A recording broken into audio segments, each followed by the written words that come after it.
Hello, everyone. Welcome again to another episode of the Aspen Institute Socrates Program's webinar series. My name is Cordell Carter, and I'm the Executive Director of the Socrates Program. I am astounded to see the number of people that are joining us today on this very important topic. We're joined today by a dear colleague that I've known since 2006. His name is Mr. Chaka Booker. The title of this episode is The Future of Work, Maintaining Career Goals in a Time of Turmoil. And Chaka is a Forbes contributor, a two-time author of books. We're going to be covering one of them today, and just an all-around great person. Let me tell you a little more about our episode today.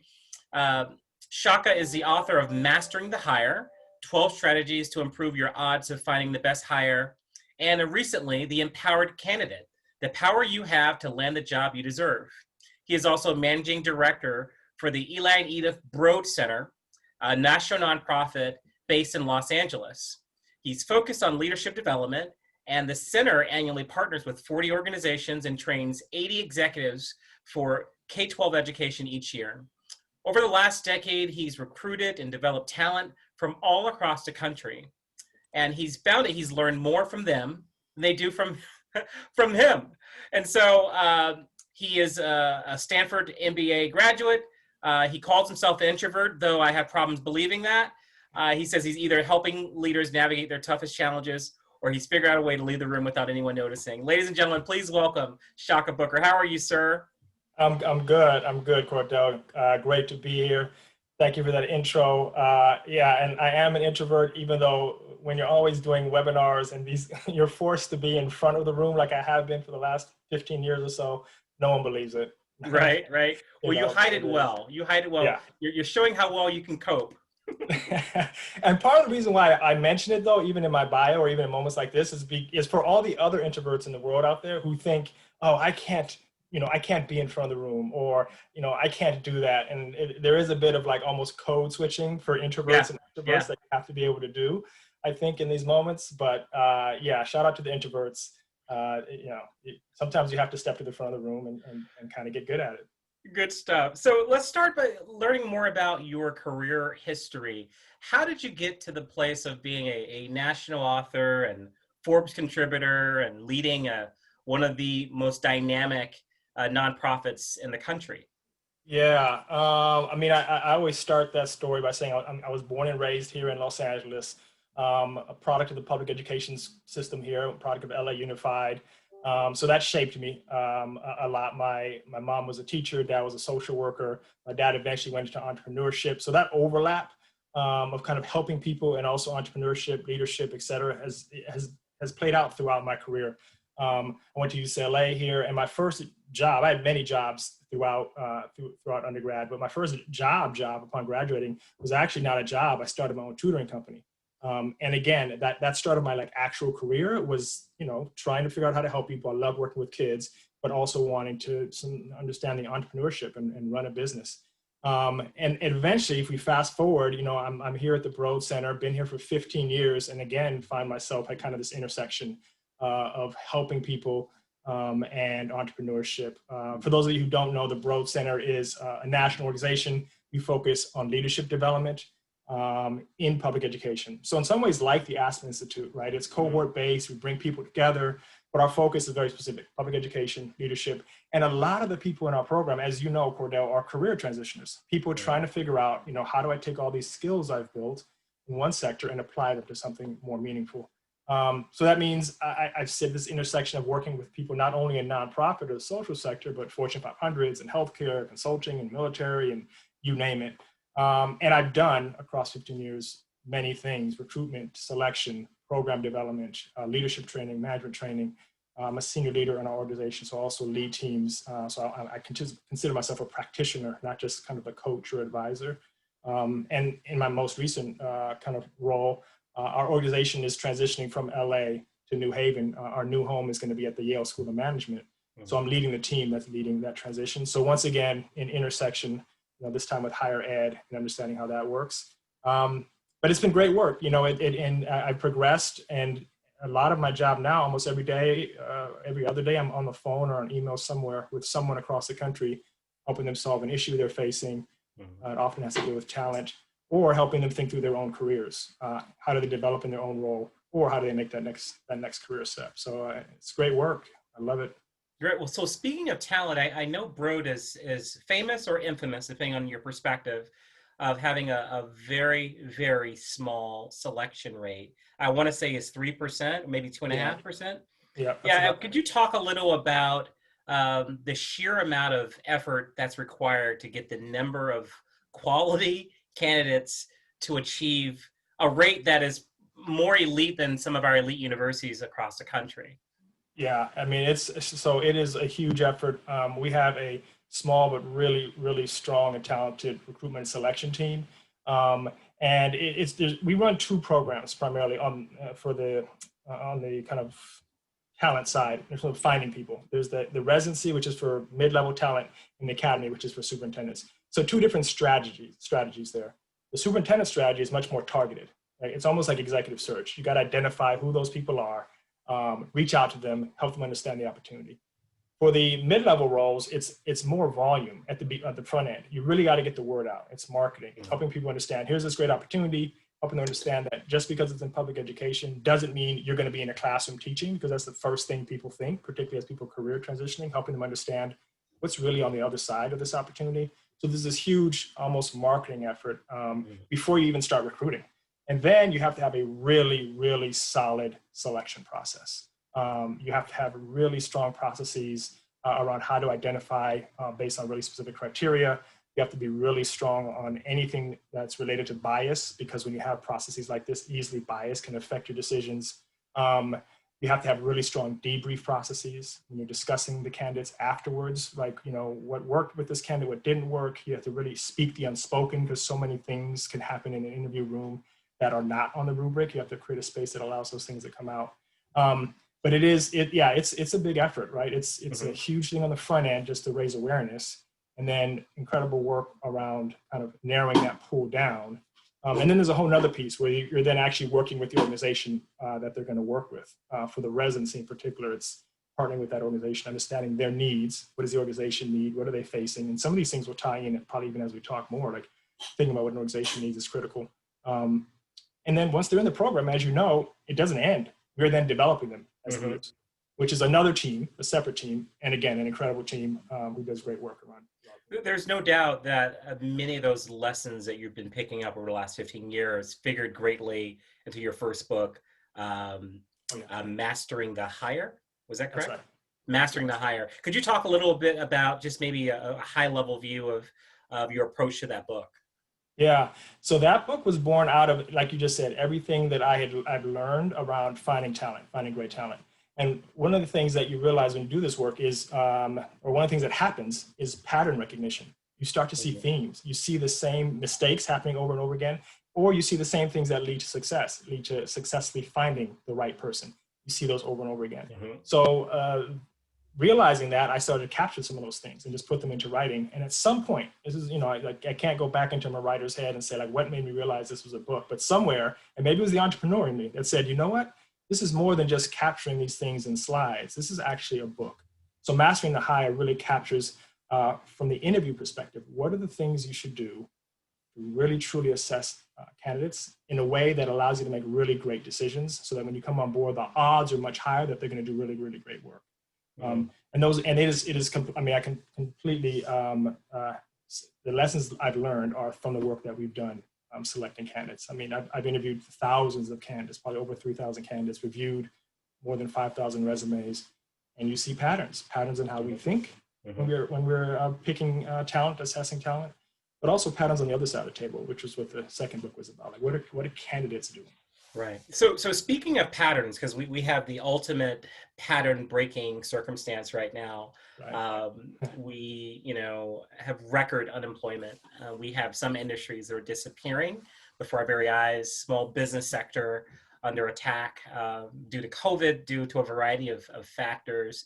What do you think the most important thing to consider right now to job seekers looking for a new job in this environment? And we'll lead right into the empowered candidate. How do we empower people looking for jobs? Yeah. And I'm going to try, this will lean more towards job seekers portions of our conversation, but whenever possible, I'm going to try to play both sides of the table, show both For sides. sure. There's always people in the audience who are like, you know what, I'm actually not looking right now, but I'm on the other side of the table. So, and before you start that, what I didn't say this out loud, and I always forget every week, please submit your questions via the Q&A box. I will, if I see it and it's relevant to that particular part of the conversation, I will ask it immediately. Otherwise, we'll ask it in the next half hour or so. Thank you. Please continue, Chaka. Yeah, no, and that's great because that also allows the conversation to be more rounded, right? Because if you have a perspective like, hey, I'm not a job seeker, but throw that in the box. So I think there's two things that come to mind from the job seeker perspective, but this also I think applies to both sides of the table. So one is you want to do the basics. You want to research the organization, right? What do they do? Their priorities, the things that we all are aware of, who the manager is that you're interviewing with, et cetera. But then you want to look through that through this lens of this crisis that we're in, because everything has shifted. So what has this crisis, the pandemic in this case, done to those priorities or to whatever you've learned about the organization? Has their culture shifted? Has the organizational structure shifted, right? Everyone's remote now, for example, which changes things. That's the lens. Has their funding changed? That will shift some of your answers, because the thing you have to realize as a candidate is probably some of your best examples are pre-pandemic. Right? Some of the best stories you're going to tell are pre-pandemic. They may not be as relevant in this new scenario. So make sure you think about that, then go back and think about your examples and say, is this as relevant? Do I need to change this up? Because that will prepare you for questions that people may ask. They may say, well, now that we are in a crisis, or now that we're all remote, how would that change the example that you just gave me? Right? Because you may have just given some wonderful example about how you manage people. And they're like, well, you know what, actually everyone's remote now. So how would you do that now? Yeah. So you want to make sure you're thinking about that. And as an organization, do the exact same thing around any of your best practices, right? If you are an organization, if you have best practices, those were probably pre-pandemic. So there's some kind of audit you probably could do around any of your practices and say, how does this play out now? So that's one thing. The other thing I'll touch on briefly is, as a candidate, you have to recognize that you represent two things to an interviewer. You represent opportunity, and you also represent risk. Those are the two things that you are. You embody that, right? We all hope that this person in front of us when we're interviewing is an opportunity to help us, do better. But there's also risk. And in times of uncertainty, people are risk averse. So as a candidate, you really want to figure out, how do I make sure that I can tap into the opportunity side of this, right? And this goes to really being prepared for the situation they're in. And how do I make sure that I kind of minimize the things that they think will be risky about me? You want to be aware of the risk side.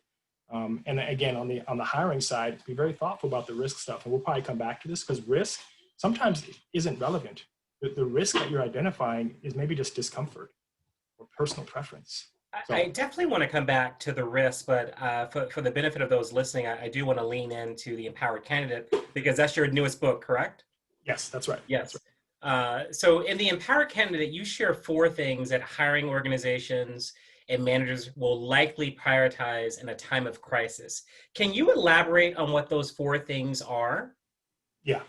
So I'll share the 4. And again, this is the one where I think whether you're, as a job seeker, it's important to know this, but also for any of the organizations out there that are hiring, it's good to think about these things, because this is what I've learned from kind of many folks across the country. So 1, and I'll just run through the list really quickly. We can go back and talk about them briefly for each one. But 1 is, organizations need people who can pivot. Right? And I'll talk more about that, but pivoting is the ability to pivot.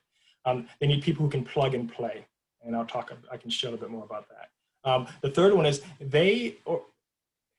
managers in particular don't want to worry about your productivity. And this has to do with remote work and how that changes everything and in a very new environment, right?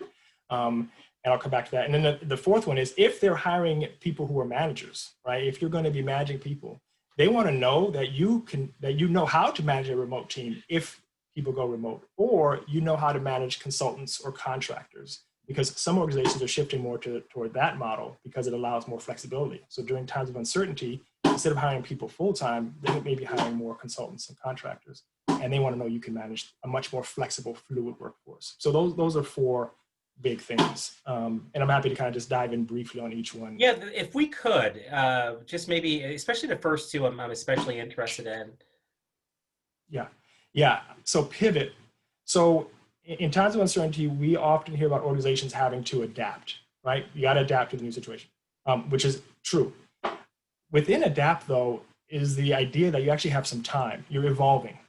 Mhm. And a crisis like this one shows that something else also has to happen. Organizations have to be agile, which is a little bit different than adapt. Adapt means like a year from now, 2 years from now, we have to be a very different organization. Agile means a week from now or tomorrow, we have to do something very different.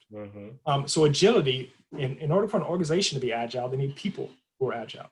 So they need people who can pivot. So if you're a candidate, you want to show that you're comfortable with ambiguity. You want to give examples of times when something has changed in your organization and you had to change course very quickly. You want to show that you can move forward without full information, because in moments like this, organizations don't have all the information. And there are some people who need like more information before they can act. You want to make sure that you are either exhibiting that you're not like that, or you're comfortable moving without full information.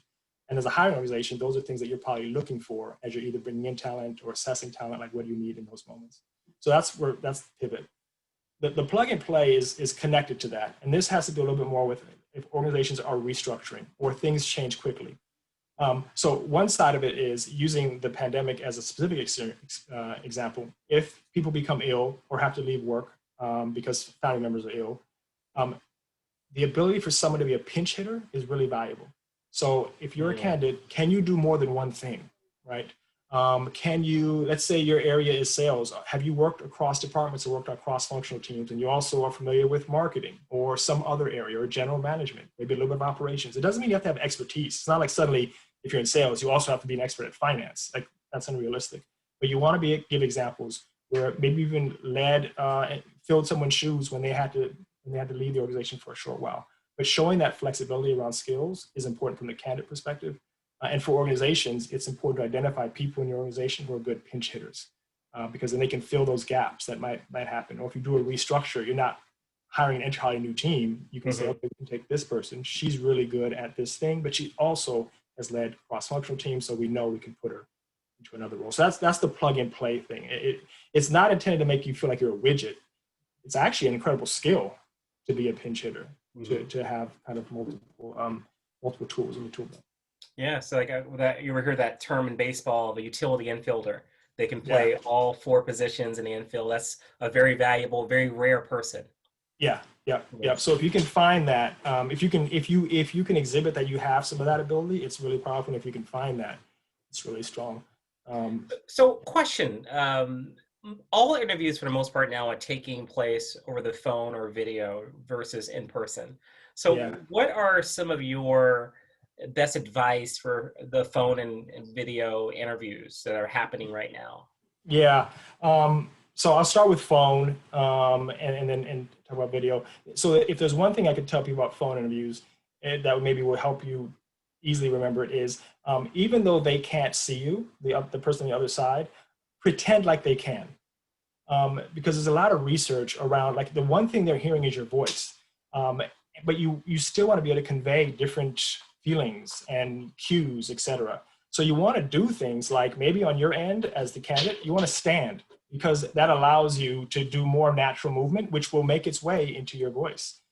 You maybe want to smile, right? Like they can't see you, but a smile has this way of making its way into your voice. So there are things like that. Even though they can't see you, pretend they can. Another one that people often, particularly now with video, is, this is for phone interviews specifically, but they can't see how you're dressed. But if you would have worn a suit for the interview, even on a phone interview, wear the suit. Or at least dress up a notch. Don't interview in your pajamas. And I'm still talking about the phone interview, right? They can't see you, but don't interview in your pajamas. And there's actually this interesting research that came out of Northwestern University at the School of Management there. And it's called enclothed cognition is the term for it. But in short, we all know that people judge us by what we wear. That's right. But what people are learning is that we actually also judge ourselves. Like what we wear changes what we think of ourselves and even how we think. So dressing a little bit more formally actually has been shown to increase what they call abstract thinking. So the ability to share experiences, connect the dots, which is really important during the interview. So that idea of enclosed cognition is important. Even though they can't see you, dress up a little for yourself. Now, if you're good in your pajamas, right? If you know you do your best thinking in your pajamas on a phone interview, wear your pajamas. Ignore my advice. Know yourself. But just the research says you should kick it up a notch. Video interview is the new ball game, or maybe not even the new ball game. And people have always done it. And there's all the obvious and good advice, right? Test your tech in advance. Make sure the camera's at eye level. Find a quiet place. Those are. I want to touch on a couple things that maybe aren't out there as much. So eye level camera is really important, but also as you may have noticed here in between you and I, always try to be back from the camera a little bit. Like just try to show your shoulders a little bit, right? And maybe even your upper arm, depending on your space. Again, context matters here. You may not be in a space where you can do all of that. But again, showing more than just your face is more social cues. And a lot of research around Zoom fatigue shows that we get tired on videos because our brain is looking for cues and they're distracted. So actually try to show more social cues. So not just eye level camera, but further back, create a distance. If possible, remove that image of yourself that's also on video. Again, this is context because by now many people may be used to seeing themselves, but there's research around kind of seeing yourself is a distraction. You're always self-monitoring when you have an image of yourself. And there's actually something called self-enhancement. It's a bias in our brains where we actually think we look better than we do. I suffer from that. Yeah, right. Until we see ourselves though, right? Yes. Like, everyone thinks they look better than they do, ... until they see themselves. And then they're like, oh. And I have that with my voice in particular. Like when I hear myself, I'm like, is that my voice? God, am I saying that? So what that means is, particularly in an interview, right, specific to an interview, and I would say this is the same for the interviewer.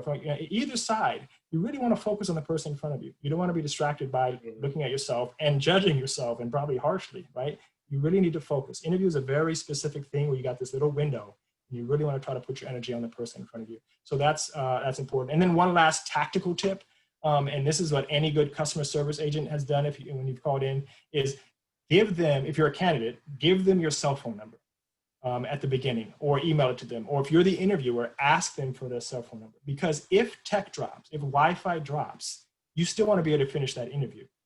As the candidate, knowing they have your phone number removes another thing in the back of your head that you might be worried about, right? I have Wi-Fi issues here because my kids are all on Wi-Fi, and it's happened to me many times. There's a panic that happens if everything drops, but knowing that they can call you kind of eases that tension a bit. So that's another very tactical thing. That's great. And I just want to remind the audience, because Chaka is dropping some nuggets here. Never fear if you're not able to write it down. This will all be in the synthesis follow-up note that goes out with the produced video later on this week. So just enjoy yourself and listen. More back to the video, or I should say the interview process. What in your mind is the role of ego there? I mean, we have this little Hollywood square box, and I just wonder, is there a way of using it to my advantage if I'm a job seeker? Is that an opportunity to fall back and be a little more humble? How does one sell yourself in this little box? Yeah. So this is one where you have to know yourself and know the context, right? But in terms of ego, and this is really more from an influence perspective, right? So I'm talking in the context of a candidate in an interview, but also just knowing how to communicate with people and influence is important here. So one, the humility piece is interesting. I have a bias towards humility, but it really depends on the organization culture, whether or not humility fits in that culture or not. Like I would hope it does, but that's clearly my bias towards humility. I've had conversations with leaders where I've talked to them about humility, and they actually say, well, if you think about it, and you look at most people who move forward in an organization, humility isn't top of the list. So you just have to know the organization, or try to figure out the organization on that side of it, right? But if we're talking about understanding the ego of the person in front of you, and ego meaning just like self-esteem and potentially how to lift their self-esteem, we're talking about flattery, right? And flattery is really interesting because most people don't like the idea of intentionally flattering someone. Research has shown that flattery works. The thing that doesn't work is insincere flattery or over-the-top flattery. So in an interview specifically, you want to avoid any type of insincerity, anything around being inauthentic. This is where the personal choice has to happen around what you define as kind of authentic or not authentic. But the really interesting research about kind of flattery is the reason insincere flattery doesn't work is because consciously people know that someone's trying to manipulate, right? Mm-hmm. But unconsciously, the flattery still works. The person still feels good. There's this feeling good when someone flatters you. It's just like you don't like that the person's doing it. So what you want to avoid is that insincerity. You want to leave that feeling good. And basically that's about lifting someone's self-esteem. And I'll say two brief things here. I mean, one is the importance of asking questions during an interview as the candidate is really important. You should always ask questions, right? People like when you ask questions. It is a way of showing attention to that person. There's research that shows people like people who ask them questions. So that's really important. That's a very simple thing. But structure your questions in a specific way. So like if I were interviewing with you and I asked you, Cordell, I was like, well, can you tell me a little bit more about the culture there? That's a good question, right? A better question though, is if I say to you, you seem like someone who really understands culture. Can you tell me a little bit more about the culture there? That little bit in the front has elevated you a bit, elevated you, Cordell. You seem like someone who understands culture, right? Or can you give me some advice? Like if I'm joining your organization, what would you advise me to do in this role? That little bit of elevation puts that person, it increases their self-esteem, it lifts them up a bit. And there's those little moments like that you actually want to leave them with. It is a type of flattery that is genuine, right? Because you truly have been there a while. You do understand the culture there, but it leaves them with that feeling, that positive self-esteem. And that's what you want interviewers to leave with. And that same concept is used if you're giving someone performance reviews or you're having a conversation with someone in front of you. Elevating them a little bit if you're trying to build them up is really important. I won't go into this deeply, but I will say anyone who has heard the term active listening, you should Google it and research active listening as a mechanism for influence. Because active listening is more than just paying attention. Like it's kind of this catchphrase now to be an active listener. The history of active listening is it was developed by therapists to change behavior in their clients. So the way you listen to someone changes them is what's really interesting when you dig into the research there. It was a type of listening that changes behavior in the client, in the person you're listening to. So there's a lot there, but there's things like reframing questions, summarizing questions, eye contact, things that we're all familiar with. But if you go back and revisit active listening as a tool, either as a manager, as just a person who's trying to influence, or as a candidate, there's some really interesting stuff there that influences the person across the table from you. Wow, that's heavy. You got my mind going, and I don't want to belabor the points, so I'll let that go and move on to my next question. How does social media and the concept of familiarity play into the interview and hiring process? Yeah. All right, so I'm going to spend a moment here on. I always want to try to give practice as much as possible, so people can leave with those nuggets you mentioned. But there is this. So the research on familiarity is very clear. We prefer things that are familiar to us. That's pretty obvious. But we prefer things that are familiar to us, even if they are riskier, is the really interesting thing. Even if they are riskier, if it's familiar, I'm going to go with that. A lot of research around that. I'll give you one particular study that was done just to highlight that. So there's a study that was done out of Stanford where they gave people two puzzles, short puzzle, like an easy puzzle, right? And a longer puzzle. And they timed it. So you have a certain amount of time you have to do it in. And if you got it right, this puzzle, then you got money. Okay, so that's the premise. So obviously, logically, the thing to do is pick the short puzzle. Short puzzle is more likely I'm gonna get it done in 4 minutes and I'll make money. Then they added another thing in. They told people this longer puzzle, this more complicated puzzle, it was created by someone you know. It wasn't true. It wasn't created by anyone they know, but they told them that. They didn't even tell them who it was. They just said someone you know created this longer puzzle. When they told them that, people picked the longer puzzle to try to solve. The puzzle that had more risk. Like, why would you pick the longer puzzle, right, in a constrained time frame? But they thought they were familiar with it. They thought, oh, someone I know built this. There's more risk here, but I this is something I understand and know. Even though there was nothing else that was told them about the person, etc. That thing exists. It's why referrals work. It's why if you're a job seeker, you can get somebody to refer you or mention your name to someone. That little bit of familiarity helps. Social media. So this is the new world we live in. Social media is almost as real as the real world is the thing that's happening now. So if you're on social media, it gives you a level of credibility. I'm going to stay away from all the obvious stuff. Like obviously you want your social media profile to not have anything negative in it, right? I mean, there's a whole world there of like making sure your social media profile is appropriate. I'm gonna sidestep that because that's a whole long conversation. But there's two things to think about when you're thinking about familiarity and social media and how to use it in this space. And it depends on timing and the platform that you're on. So timing. First of all, if you're a candidate, don't reach out to anyone on social media before you've ever met them, right? You're interviewing, you haven't interviewed yet, don't reach out on any platform. So timing. The further you move in the process, like if you've had 1 or 2 interviews and you're doing well and you've made some connections, then potentially you can reach out to people on social media and make that connection. That is actually valuable because this goes back to the feeling of familiarity. Once you connect with them on social media, there's research, people, if they connect with you on social media, they think they know you better than they actually do, right? There's also this thing called mere exposure effect, which is basically a brief glimpse of something makes you think you're much more familiar with it than not.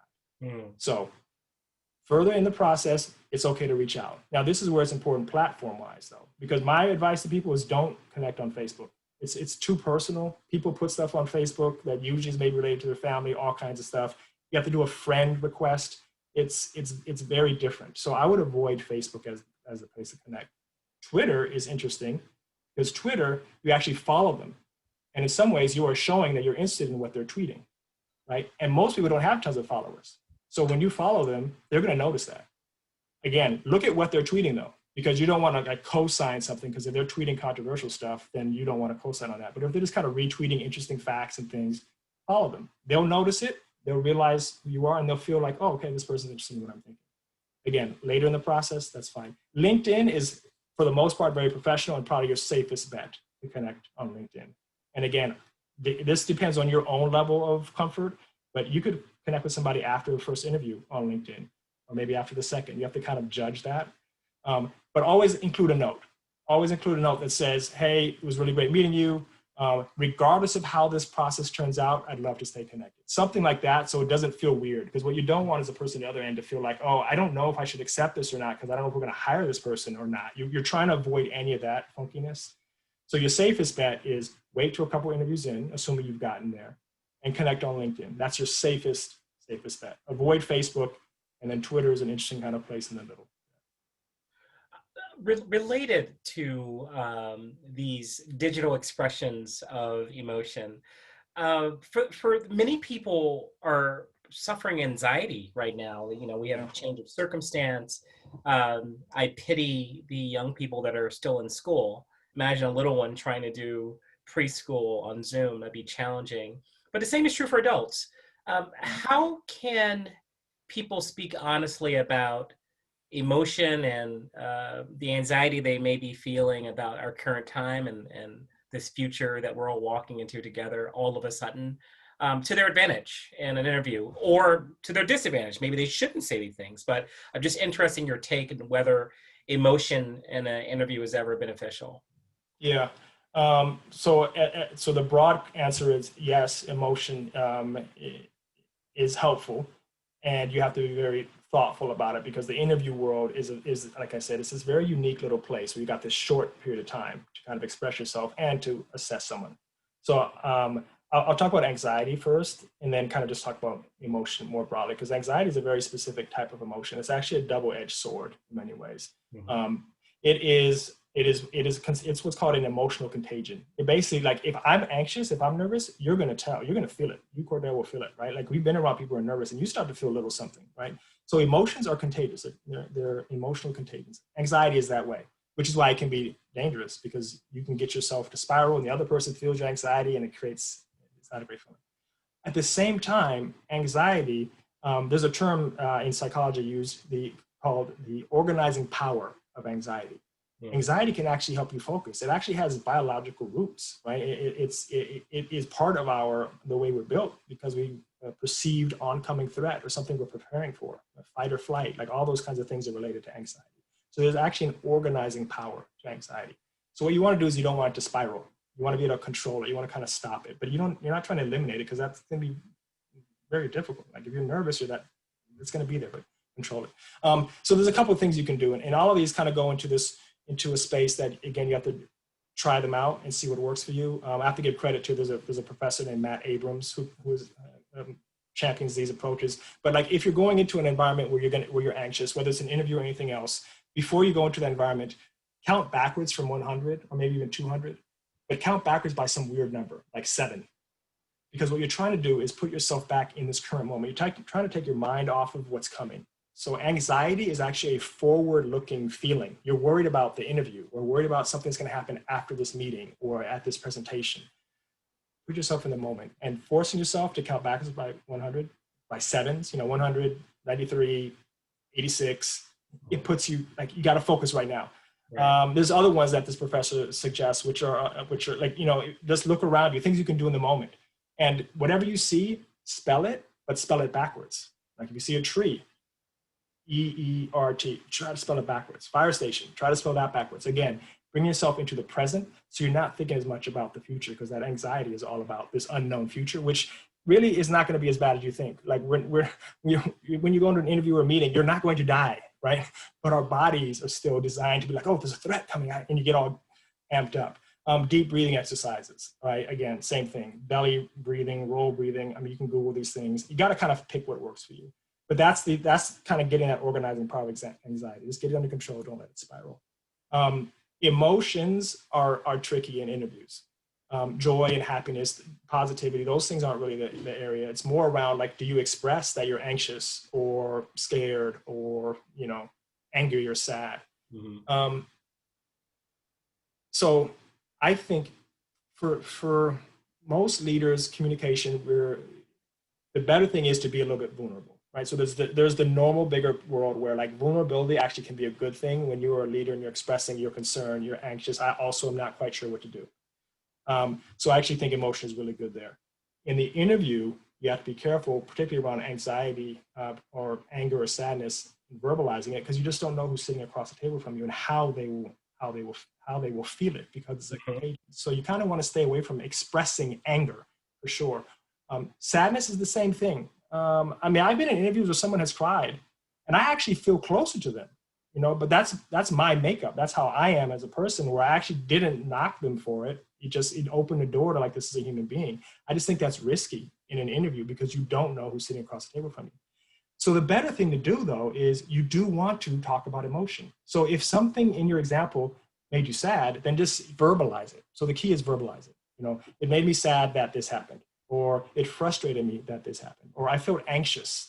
The verbalizing it, number one, can get it out, but it also helps the person feel some emotion. And that is important, because interviewers, when I put myself on the interviewer side, if I'm interviewing people all day, it's usually pretty flat.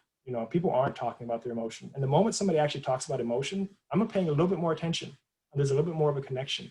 So the key to emotion, I guess, I feel like I've said a lot there, is you don't want people just to remember you. You want people to remember how you made them feel. It's a different kind of memory, right? Yes. And that's kind of what you want. And that applies to a candidate, that applies to a leader, a manager. You don't just want them to think of you, in that moment, but how that person made you feel. Shoot for that, and you'll have much more success. And hat tip to dear mother, Maya Angelou, for reminding us of that many times. I want to stay on energy for a second, because energy and kind of intent, because we are in the political season, and debates are happening or not happening, depending on your point of view. But people are in front of podiums talking, and there are specific points they want to get across. One of our listeners, Morna Ha, sent in a question like, what if you absolutely want to talk about something specifically that's not being asked? How do you pivot that conversation to answer the question that you want them to ask you but haven't yet? Right. Do you know if this is in the context of an interview that they're asking this question, or just in general? Yes, I'll read it this specifically. Yeah. It says, can you talk more about how to pivot to answer a question the way you want to answer, as opposed to locking yourself into the frame of the interviewer's question? Specifically, yes. A question is framed in a way that doesn't quite fit into the way you prepare to answer the skills experience questions. Yeah, that is a great question. It's a great question because people face it all the time. So in the book, I actually talk about these two things, and they're very similar. One is called counteroffer, and one is called a redirect. And it basically is a way to do exactly what the person is asking. So here's what happens, right? Somebody asks you a question, and there's something else you want to try to get across, or you don't have an exact example that fits that question. And the game of interviewing is that you're supposed to ask me a question, and I'm supposed to pretend like I've done every single thing you've done, and then I give you an answer, which means I'm often trying to, like, in the moment, morph something some other example into kind of the frame of what you ask. That is the game of interviewing, and both sides are kind of implicitly aware of this, right? Like, there's no way I know that, Cordell, if I ask you 10 questions, you will have done every single thing that I've asked. I mean, you're brilliant, right? And I know you, but one of these things you didn't do, right? I'm going to answer them, right? And I'm going to be like, okay, yeah, you did every single thing I asked. All right. So the point is, instead of playing that kind of mental game, you kind of want to redirect a question. And this is where, again, this is your own risk level, but you want to say to the person, I haven't done exactly that, but I have done, and then fill in the blank. I've done something where I did lead a team through ambiguous circumstances, but we didn't have the reduced budget. Like, somebody asked you this kind of long question, right? Have you led a team with a reduced budget and ambiguity, and you didn't have all your team members? Like, but you want to talk about this time when you led a team without a budget. Say, right? So then you just want to say, I haven't done that exactly, but I have led a team without a budget. The reason that works the vast majority of the time is either they're going to, very, very rarely does an interviewer say no, because the interviewer's job is to get answers. If they come back to the debrief or whatever without answers, they are not doing their job. Their job is to get answers. So odds are very high. They will either say, yeah, let's hear that example and ask some probing questions, or they're going to have to reframe their question to give you even more information about what they're looking for. But doing that's a redirect, or it's a counter offer, right? It's kind of saying yes and, right? Which many people are caught. Yes, I've done something, and instead of yes, but yes, and I've actually done that without this piece, but I actually have worked a lot without budgets. Can I share that? That is how you open that door. Maybe they'll say no, but at least you took your shot at redirecting. You said in the beginning of our conversation today the importance of researching the company that you are seeking to join. Do you also suggest that people practice answers and responses, maybe write these things down and meditate on them? How does the interviewee really prep their own rhetoric for the interview? Yes, you absolutely have to practice. And there's a couple key things to think about there, though. So you want to be prepared. And you probably can anticipate some of the questions that they're going to ask based on the role and the organization, those kind of things. So you also don't want to get locked into like, these are the only things I have to be prepared to answer, right? But you do want to practice. And some of the key things around practicing are, don't create a script for yourself. Like, the first thing you might do is like kind of write down, here's exactly what I want to talk about, but somehow boil that down to talking points so that they can come out of you naturally, so that you can kind of be flexible in your answer, etc. So talking points, not script, is really important. Another thing to keep in mind is practice throughout the day, practice in different moments. And again, I'm hoping that you're in a place, anyone listening, where you can have that flexibility. But try practicing in different environments. Maybe practice in your car if you're driving somewhere, or in the shower, or in different places. Because you also don't want to get locked into like this one place where you're used to giving these answers and then suddenly find yourself on video or whatever. So different mediums. So a lot of these tips are just like advice in the book from like research on practice. So different mediums. Break it up. Like, if you've got a set of questions that you're prepared to answer, don't answer them always in the same order as you're practicing, right? Ask them in different orders, because you don't know what's going to come at you. Because the downside of practicing is you become too scripted and you become too locked into this one frame. And then when they ask you questions, they're asking in a different order, asked differently. So you do want to get comfortable saying these words, saying them out loud. Rehearse them in your head, practice saying them out loud. It's just comfort with your talking points. That's the primary thing. One other tip, again, based on like research that's been out there around practicing, a lot of times people kind of cram in the morning or right before an interview. That's probably the wrong time to do it, because it kind of creates more anxiety. If anything, try to review your notes, your talking points before you go to sleep. Like, there's a lot of connections that happen when you sleep, and those things that's where memories get transferred from like just the current memory into kind of deeper memory. But evenings are usually a good time. If you have family, they're asleep, you can kind of do that. So yeah, I feel like I kind of threw a bunch of tips at you there, but practice is important, and be structured about how you do it. Back to the theme on familiarity, because in these times that people are looking for new roles, many of us, I'm sure yourself included, are getting requests for information from job seekers. And then that second request is, do you mind if I put your name down on it? Mm-hmm. And I just wonder, these tepid, non-firm requests, or quasi references, do you find them particularly effective? And should a job seeker actually make a real reference? Will you speak on my regard for this role, or may I put your name? I mean, does it work either way? Yeah, it truly depends. It truly depends on what I think of the person who's referencing, Mm, who's referencing you. So assuming I trust that person, even if I don't really know them well enough, but if I have a good enough relationship where I say, okay, if this person thinks that this other person is worth talking to or thinking about, then yes, it works.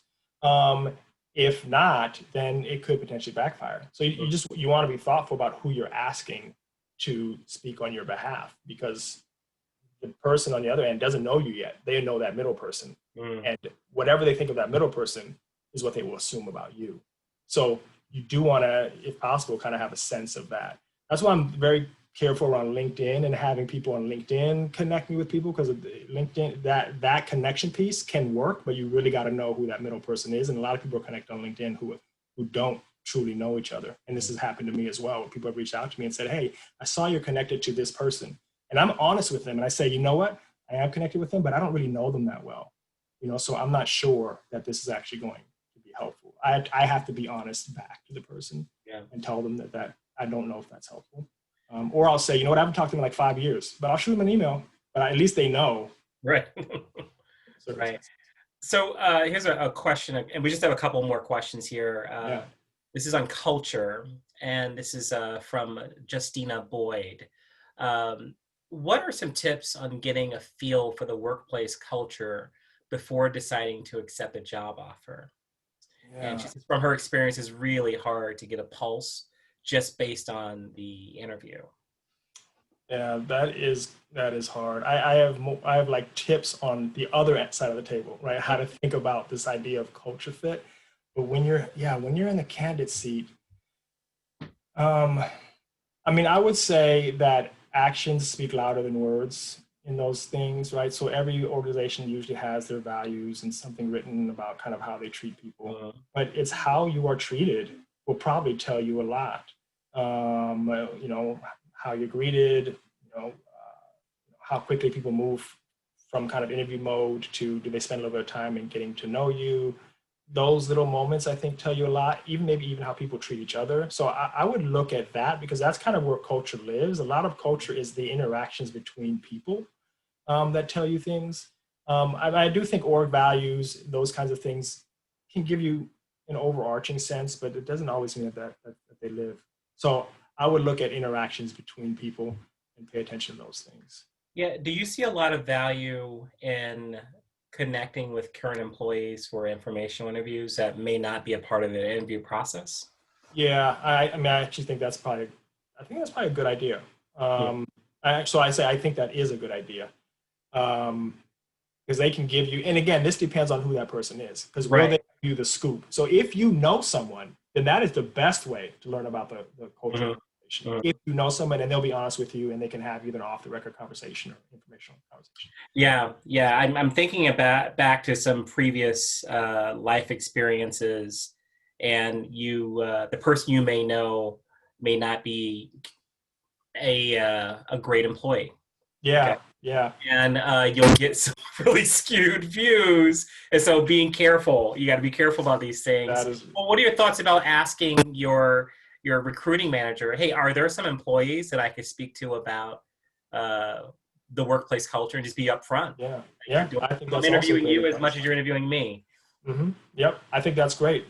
Again, that's where you got to read the environment a little bit. But I don't think there's any harm in asking those kinds of questions, because you never know what you can get out of it. But Yeah. I think your point a moment ago is about the skewed thing is right on point, because you have to take everything with a grain of salt, because it all depends on that person. Mhm. You're taking one person's view, so you're trying to get signals. All these things that we're talking about right now, you're trying to get signals. You're Yeah. trying to triangulate a little bit and put together a puzzle to get a feel for what it is. Mhm. Um, Organizations should do a much better job of this stuff, right? And there are things that they can do, but the person who's asking the question is hitting on something very real. Like most organizations don't, so you're kind of trying to figure it out. So yeah, try to figure out those different signals that you and I just talked about, and try to piece it together. Yeah. So we're coming up at the end of our time, but I would love for you to kind of take a moment out and express maybe your top one or two pieces of advice for the millions of job seekers out there that are encountering this COVID-19 crisis and without employment and trying to change that situation. Yep. Um, so I'd say two kind of categories. So one is just kind of around your mindset. Patience and persistence is key. And I know that feels maybe basic, but when we are interviewing, we're usually by ourselves. And I would want people to know every single person I've talked to, it's taking longer to find a job. And there's days when my advice to them is, you know what, just don't go drop another resume somewhere. Just don't get burnt out on the process of pursuing this because it's going to take a little bit longer. So find those moments to recharge, step away from the job searching, but make sure you get back to it. You have to be persistent, but it's going to take longer. So just know that this is not about you. If you're like, God, I can't get a job, or you know somebody who landed a job, most people, it's taking longer. So keep that in mind and kind of keep chipping away at it. I think that's really important because it can really wear you out in these moments when, as you mentioned, everything else is going on and like you just had an interview, you didn't get it, you try another one, you didn't get it. That's kind of the norm right now. It's not just you. That's important. The other one goes back to this kind of what you talked about, practicing and preparing. Use that time to practice, to prepare, to do the research, to think about, you know, what is the organization facing and how do I adjust my answers. That is so use that time to your advantage. There was a study in an HR magazine called Personnel Today that said 50% of candidates practice for 2 hours or less, or prepare for 2 hours or less. That's not enough time, right? Like this moment is a really difficult one, number one, but the stakes are pretty high for an interview, for a job search, right? I mean, this is the thing that obviously is going to pay your salary, but it could affect your career trajectory. It's going to affect the majority of the way you spend your day. It's going to affect what you think about. It's even going to affect how you feel when you come home. So take the time to practice, to prepare, to do all the things that we're talking about today, because that moment we often take for granted. And in this social media world, a lot of the advice you're going to hear about is like networking and making connections and finding other ways in. All of that is true. But after you do all of that, it's still going to come down to you sitting across the table from someone else and figuring out, how do I connect with this person? And in that moment, how do I make sure that they understand who I truly am versus who they think I am? And that requires authenticity, but also being very strategic about what you share. So use that time that you have, and just don't be them. Don't be that 50% who's not preparing enough. Mm-hmm. Spend more than 2 hours to prepare. It's not just the dropping resumes and connecting. Think about that moment, that special moment that happens at some table in the future when that decision gets made. Great. Now, Shaka, how can people find you if they and find you and your books? Yes. So both books are on Amazon. Mastering the Hire. Just type in Mastering the Hire, Chaka Booker, or The Empowered Candidate, Chaka Booker. Both of them are on Amazon. I'm on LinkedIn. Love hearing from people. Like, these kinds of conversations are really helpful because if we were in a room with people, we could talk about the actual context that they're in and go in a different direction. And people also often help me learn stuff. I'm like, oh, that's interesting. I hadn't thought about that. So I'm always open to LinkedIn. So I'm on LinkedIn under Chaka Booker.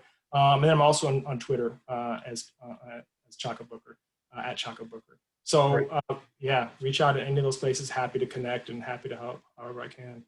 Fantastic. Well, thank you so much, Shaka. It's so good to see you and celebrate these amazing. You are now a man of letters, a man of letters, a great humanist, trying to provide some assistance to folks that are really going through some tough times, as we all are these days. Ladies and gentlemen, thank you so much for joining us again for another riveting hour with the Aspen Institute Socrates Program webinar series.